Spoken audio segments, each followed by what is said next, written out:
Donc, je rappelle rapidement un petit peu le contexte et les faits. Le 27 octobre 2019, au soir, à Nîmes, place de la Maison Carrée, 6 hommes étaient violemment agressés par 6 autres individus. Les 6 victimes, toutes membres du mouvement du Rassemblement national, présentaient des blessures qui justifiaient une incapacité de travail qui allait de 1 jour à 4 jours d'incapacité de travail. Parmi les victimes se trouvait donc M.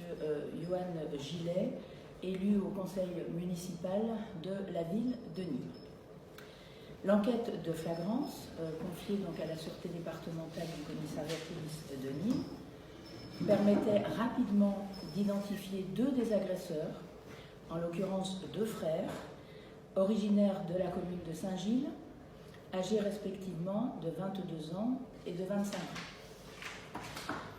Leur casier judiciaire ne comporte trace d'aucune condamnation. Interpellés hier matin, donc mardi matin, en compagnie d'une 3e personne qui a finalement été mise hors de cause, les 2 mis en cause reconnaissaient leur participation à cette agression, le plus âgé des 2 frères revendiquant même en être l'instigateur. Tous 2 précisaient ne pas avoir eu connaissance de la qualité d'élu au conseil municipal de la ville de Nîmes de M. Gillet, mais avoir agi en raison de l'appartenance des victimes au Rassemblement national ou, en tout état de cause, à ce qu'ils appellent une mouvance raciste. Voilà. Alors, à l'issue de leur garde à vue, les 2 mises en cause ont été déférées ce matin devant un juge d'instruction au tribunal de Nîmes.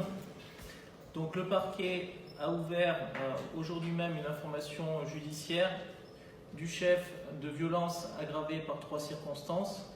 3 circonstances aggravantes, donc, qui sont la réunion, c'est-à-dire le fait qu'ils étaient plusieurs à commettre l'agression, la préméditation et l'utilisation d'armes par destination. La peine encourue pour ce délit est de 7 ans maximum. L'objet de l'ouverture d'information, c'est, comme vous l'a dit ma collègue, que nous avions au départ au moins 6 agresseurs, donc 4 restent encore à identifier. Identification donc, qui sera le but de la commission rogatoire délivrée par le juge d'instruction. Le parquet a requis le placement en détention provisoire des 2 individus. Et nous venons d'apprendre que le magistrat instructeur n'a pas suivi nos réquisitions et que tous 2 ont été placés sous contrôle judiciaire. Donc, commissaire, pour... Sur les précisions, après c'est une enquête, je dirais, qui, hormis le contexte bien sûr particulier qui tienne à la qualité des victimes, et malheureusement tristement banal pour le quotidien d'une unité d'atteinte aux personnes, donc le groupe criminel de la sûreté départementale, qui a travaillé avec les outils habituels, hein, bien sûr, on ne voit pas que la vidéo est toujours d'un appui précieux, mais il y a aussi le travail qui a pu être fait rapidement et qui a quand même mobilisé 5 enquêteurs à temps plein depuis les faits de samedi soir. Voilà, où nous en sommes, et puis le travail encore à venir, bien évidemment, qui fera l'objet de la commission rogatoire.